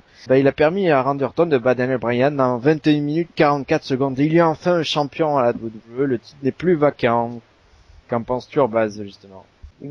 C'est un peu décevant de voir que ce qui est prévu, ce qu'on voit arriver, arrive, et de la manière qu'on pensait que ça allait arriver. C'est vrai que là, petit aparté, en live sur Skype, j'avais dit avant le début du match que Shawn Michaels allait frapper le switching music à la fin et que Bryan allait perdre. Voilà, c'était un peu prévisible, c'était un peu, on l'a vu arriver à 3 kilomètres. Après, peut-être impliquer Triple H, c'était peut-être ça qui était un petit peu original, même si on voit Shawn Michaels qui veut pas intervenir, mais qui reste le meilleur pote de Triple H, donc voilà. Enfin bref, on essaye de faire sorte de un petit débat dans la tête de Shawn Michaels, qui sait pas trop se mettre et qui finalement préfère claquer son élève que son meilleur pote. Donc c'est pas un mauvais match, je l'ai bien aimé personnellement, j'ai bien aimé le match en général. C'était un bon match sans plus. L'utilisation de Shawn Michaels en tant qu'arbitre spécial est toujours très bonne. Ça m'a rappelé aussi son utilisation en tant qu'arbitre dans le anniversaire de WrestleMania 20. WrestleMania 28. Ouais, j'ai failli dire 29. J'ai failli me faire taper sur les doigts. Bref. Voilà, et ça m'a rappelé cette utilisation là où il est un petit peu tiraillé entre les deux mecs qui est sur le ring. C'est bien fait, et ça reste bien fait, mais c'est pas non plus exceptionnel. Et MP qui fait référence au segment du lendemain à Shawn Michaels qui a dit à Bryan en même temps hein, c'est la dure vie et c'est la dure réalité et Bryan qui lui a infligé le yes lock, le no lock, c'est pas trop comment l'appeler, mais voilà, très excité par un éventuel combat quand même entre Shawn Michaels censé être à la retraite et Bryan. T'as pensé quoi du match et éventuellement de cette perspective alors? J'ai trouvé le match pas mauvais jusqu'à temps qu'on arrive à cette fin un peu téléphoné.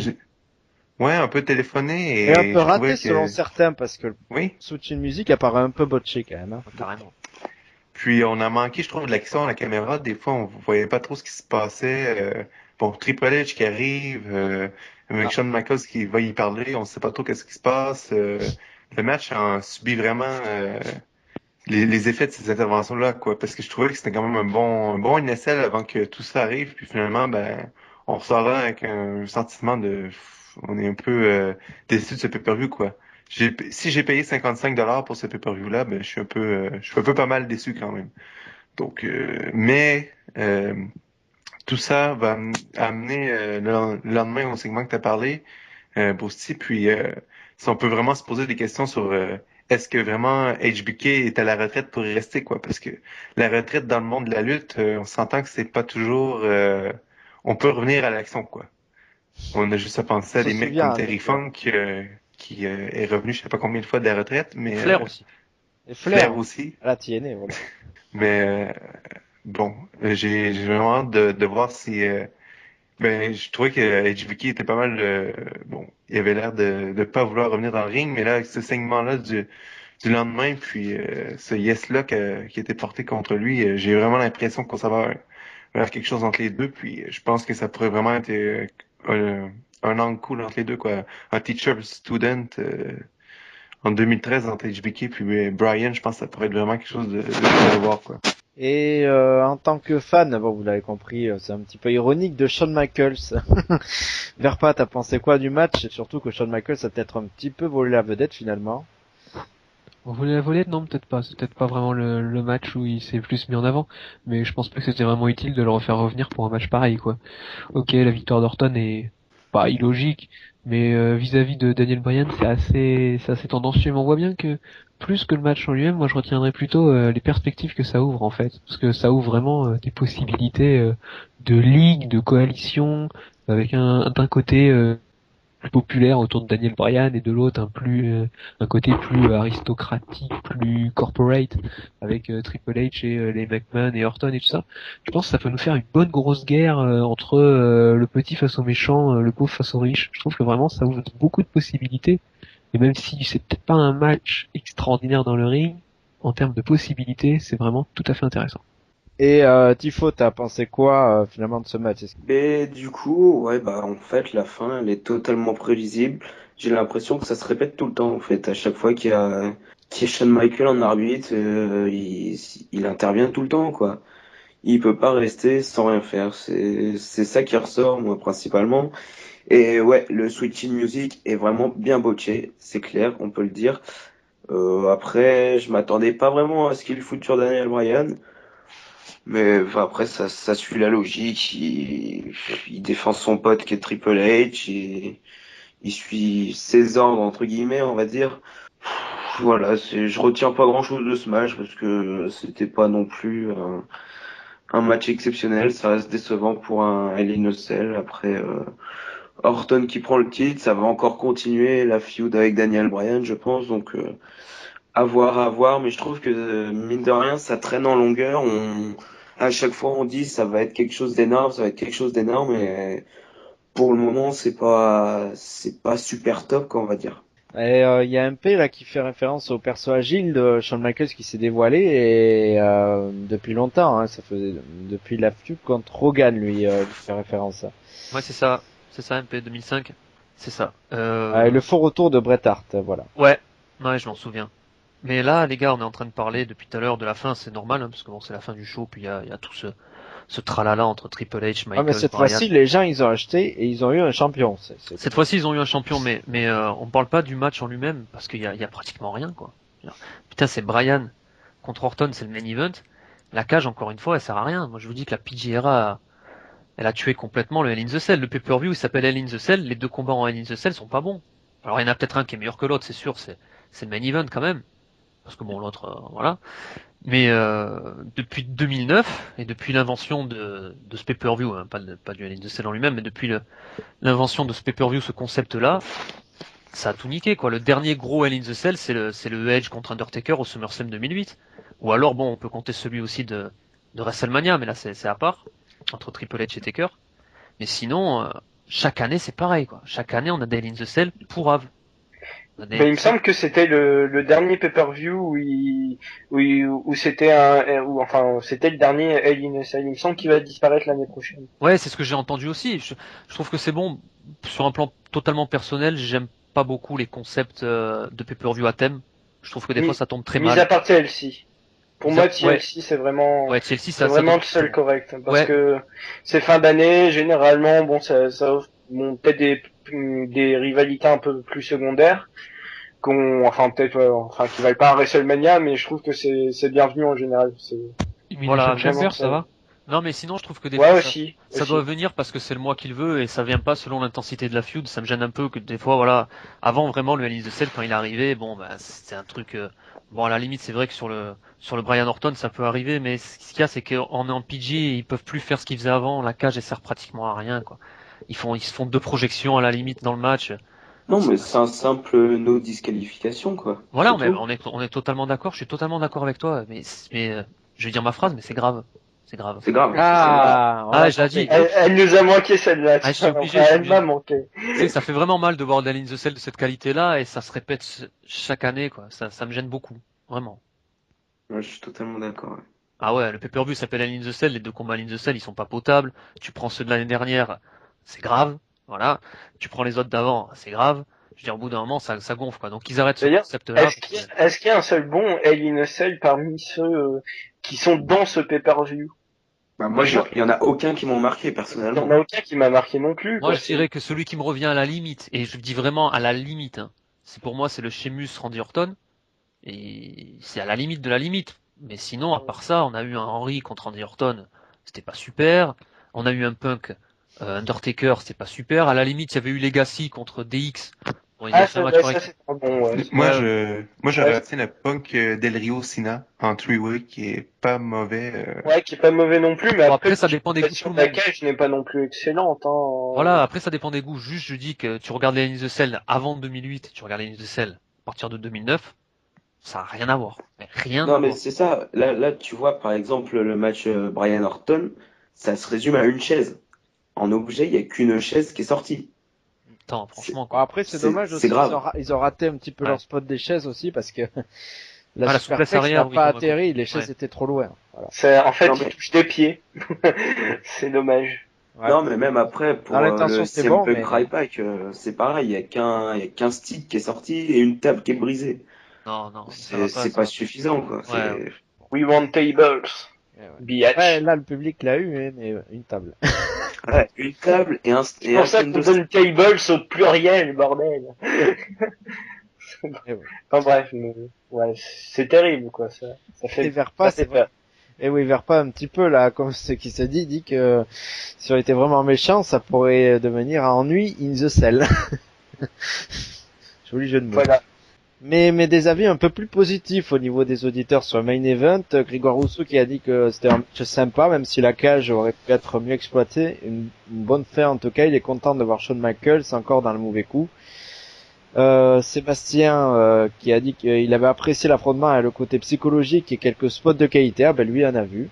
Donc quoi, elle a fait un overbooké, était ultra prévisible et la décision de ne pas donner encore le titre à Brian est le meilleur choix, car meilleur choix est qui gagne le Royal Rumble et obtient la victoire tant attendu à WrestleMania qui efface sa fameuse défaite en 18 secondes. Voilà, bah lui il voit vraiment le long terme et il est surpris que HBK ait traduit Brian. Il pensait qu'il allait pour une fois dans sa vie rester impartial en arbitrant un match. Oula. Ouais, il voit en long terme, mais moi depuis le début, depuis SummerSlam, je dis ça aussi. Hein. Pour moi, Brian gagne le Royal Rumble, gagne à WrestleMania. C'est ce qu'on dit. On fait une top star, mais une top star de l'infini, quoi. On en a parlé récemment comme d'un parcours à la Steve Austin. Pour moi, après WrestleMania, il sera impétronnable, non? Ouais, mais bon, avant de mettre Brian tout en haut de l'affiche, je pense qu'on aura AJ Hall of Fame. Hein. Parce que Daniel Bryan, je pense qu'il a encore largement de quoi descendre. Il peut se passer plein de choses. Hein. Bon, c'est tellement mouvant quand on voit un Swagger qui était au top il y a un an et qui maintenant est tout au fond. Il suffit que Daniel Bryan ait une petite blessure ou un passage à vide et je pense que ça peut le faire descendre. Il aura toujours le public avec lui. Il a un chant qui marque, qui va rester. C'est un truc. Mais regarde Ziggler. Là, c'est en train de baisser. Hein. Pourtant, moi, je l'adorais. Ouais, mais tout le monde. Enfin voilà, moi-même, je l'adore. Mais Ziggler, pour l'instant, il n'a pas eu un seul reign marquant. Et c'est surtout au niveau du push qu'on n'a rien fait. Là, Daniel Bryan, il est en train de bénéficier du push qui lui manque pour rester en haut de l'affiche. Il a du push, mais alors les règnes, pour l'instant, il est pas gâté. Hein. Ah ouais, mais à mon avis, on dirait on verra. Oui. Oui, il y a bon. eu Jeff Hardy. Oh là là. Oh, c'est un peu loin, je trouve, mais bon. C'est moche. Mais, S'il avait jamais de bol, Jeff Hardy, il avait toujours des règnes à la noix. non, mais Le- bon, on verra. C'est encore un peu le début de la carrière de Bryan, même s'il est là depuis déjà 2 ans. Grégory Gourdeau lui a dit que HBK, en tant qu'arbitre, on savait qu'il y aurait une implication dans le match, et lui, il a trop vu de Orton contre Bryan, il faut du changement. Ça tombe bien, parce que, bah, il y a le Big Show qui traîne dans le coin, même s'il est sans contrat, viré complètement, mais enfin bon. Il y a un Le tapis là. Et puis Bryan, bah, est parti pour s'allier à CM Punk contre la Wyatt Family, ou alors, bah, on a le 5 contre 5 qui se prépare presque à suivre. On verra bien. Mais d'ici là, on va passer aux notes donc sur 10. On prépare la calculatrice avec la note d'MP. Moi, je donne 5 au pay-per-view. Je suis allé dans la moyenne, quoi.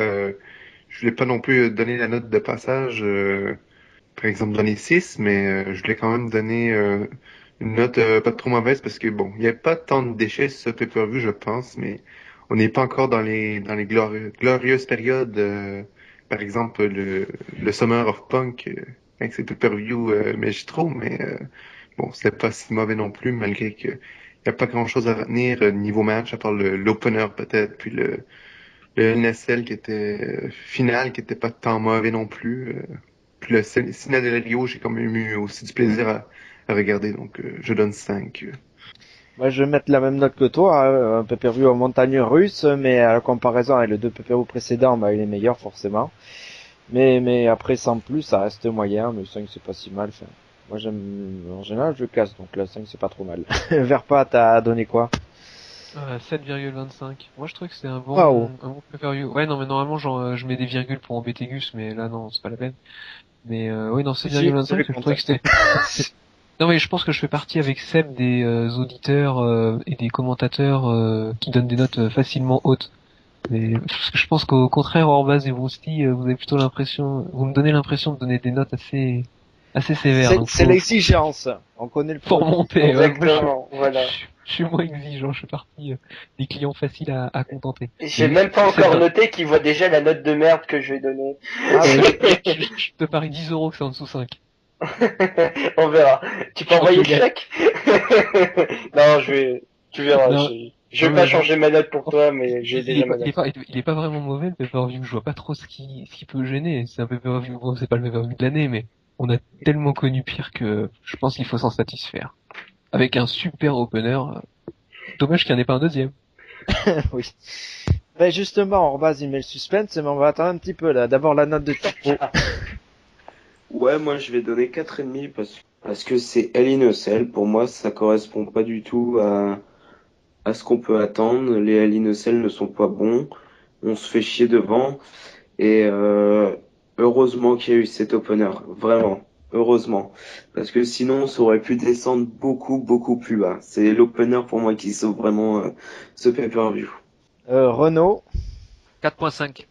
4.5 parce que ben il y a pas d'All in the Cell dans un pay-per-view qui s'appelle All in the Cell et je mets 4 points et puis il y a un match mixte là qui s'incruste qui a rien à faire là en pay-per-view. Je mets 4.5 pour l'énorme opener qui à mon avis va être qui peut être largement dans le top 10 en fin d'année ou top 15 en tout cas voilà, c'est un très très bon match. Et pour la prestation de Biggie que j'ai envie de suivre maintenant, voir un peu son évolution. Pour le reste, le Cena contre Del Rio, ça reste correct mais ça aurait pu être bien mieux. Et bon, ben voilà, les All in the Cell, j'ai dit ce que j'avais à dire. 4.5. Et voyons la note d'Orbaz alors. Alors pour gagner 10 euros, je vais mettre 5,5. Non, je déconne. Je vais dire 4 aussi. Enfin, je vais mettre un peu moins parce que c'est vraiment pas un pay-per-view que j'ai apprécié. Il y a que le premier match qui m'a emporté. Sinon devant, ben je l'ai fait en live au début, je me suis endormi après. Donc voilà, à partir du moment où un pay-per-view, alors que je suis en forme, que je suis en condition pour regarder un show, ben je m'endors devant. C'est inquiétant, quoi. Voilà, ça, c'est un peu saoulant de s'endormir devant alors que t'es en forme et que tu veux voir et tout, etc. et que tu finis par tomber parce que tu tombes d'ennui. Les matchs sont pas fabuleux et du coup, ben le manque d'action, voilà, ça m'a un peu tué et du coup 4. Et les Lunocell sont très mauvais, enfin sont très mauvais. L'utilisation de la stipulation est mauvaise, très mauvaise. Paul Heyman qui est totalement détruit dans ce match, etc. Enfin bref, le personnage qui s'en prend plein la gueule, ça m'énerve et voilà. Donc 4. Avant de découvrir la moyenne, la réaction de Sébastien qui a dit que c'était un pay-per-view moyen, on sort sur 2 pay-per-view médiocres, pas une bonne période pour acheter les pay-per-view, vivement TLC, comme tu disais Orbas tout à l'heure, qui ne déçoit jamais. Et avant ça, il espère que Survivor Series vont relever le niveau. Grégor Rousseau qui sort avec une bonne note quand même. Show très sympa, beaucoup mieux que Battleground en tout cas. C'est vrai qu'on avait mal noté Battleground, c'était aux alentours du 3,5 je crois. Là, ouais, je pense. C'est 5,04. Voilà. Il y a tellement eu d'avis négatifs que je l'ai même pas vu Battleground et je crois que je vais vraiment l'éviter. Oh bah oui, vous pouvez passer, enfin écoutez juste. J'ai juste regardé les résultats. Pose-toi sur le match par équipe quand même, hein, si tu veux, parce que c'est argument. D'accord. Voilà. Je regarderai. Et donc 5,04 pour ce pay-per-view là, pour Hell in a Cell. Voilà. Alors, juste Broussi, même si la note est pas fameuse, si nos amis veulent le voir, il est rediffusé le pay-per-view lundi 4 novembre sur AB1 pour ceux qui l'ont, à 20h40, et puis le samedi 9 novembre, toujours sur AB1 à 22h30. Voilà, c'est les 2 dernières diffusions du pay-per-view en VF. Vous mettez de 20h40 à 21h, je pense que match tag team sera passé et après vous pouvez voilà. changer. Voilà, c'est ça, et de 22h30 à combien à 22h50 Ouais, peut-être pour le main event, non? Non, bah, pour samedi 9 novembre quand c'est rediffusé. Pardon. Là aussi pour l'opener, quoi. On peut revenir pour le main event peut-être. Ouais, un petit peu, ouais, allez. Ah ouais. Par principe. Oui. On va passer aux partenaires maintenant, je pense, avec FN Lutte, Vox Catch, la Wrestling Evolution League, Instant Catch, Catch Asylum, Revolt. Vous pouvez nous suivre sur Facebook à Wessos Radio entre parenthèses officielles, Twitter de Wessos Radio à Wessos Radio, et suivre aussi le compte YouTube comme ça plus facilement de Wessos Radio pour avoir pour écouter plus facilement les podcasts que vous pouvez retrouver sur archive.org et sur iTunes. C'est géré par MP iTunes. J'en profite tant qu'il est là. Également, vous pouvez nous écrire par mail à wessosradio@gmail.com tout attaché en minuscule. Et merci beaucoup pour vos messages, bien sûr, on les a bien reçus en privé et puis n'hésitez pas surtout à réagir à toute l'actualité du catch. Ah oui, en privé. Voilà, avec les débats, en privé ou même en public, c'est pas. Ouais, c'est pas un souci. Et ils vont cacher, et puis n'hésitez pas aussi éventuellement à réagir sur Wessels, par exemple le forum, bien sûr. On attend vos réactions, et puis on vous remercie pour vos réactions. Le prochain podcast, ce sera fin novembre, après sur Series qui auront lieu le 24 novembre à Boston. La semaine avant les Survivor Series, il y aura le Vintage Wessels qui sera consacré à Survivor Series 1995, avec notamment Renaud là qui va nous sortir encore chose, je pense. Donc n'hésitez pas surtout à réécouter les derniers podcasts, surtout pour la vie sur iBack. Là c'est vrai, on l'a vite passé, mais bon, on en a assez parlé avant. Et puis on vous retrouve le mois prochain. Donc merci pour votre fidélité, n'hésitez pas à réagir et puis passez un bon week-end. Ciao. Bis sur les fesses. Salut les amis.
This a war dance, a victory step. A boss stance is a gift and you insist it's my rep. John Cena trademark, y'all are so-so. And talk about the bread you make but don't know the recipe for dodo. Aiming guns in all your photos, that's your lip lock, the big talks are blatant no-so. See what happens when the ice age melt. It seems monetary status is not what matters, but it helps. I'm rocking Timepiece by Benny, if any. The same reason y'all could love me is the same reason y'all condemn me. A man's measured by the way that he thinks, not clothing lines, ice links, leather and minks. I spent 20 plus years seeking knowledge of self. So for now, Mark Fred is living life for wealth.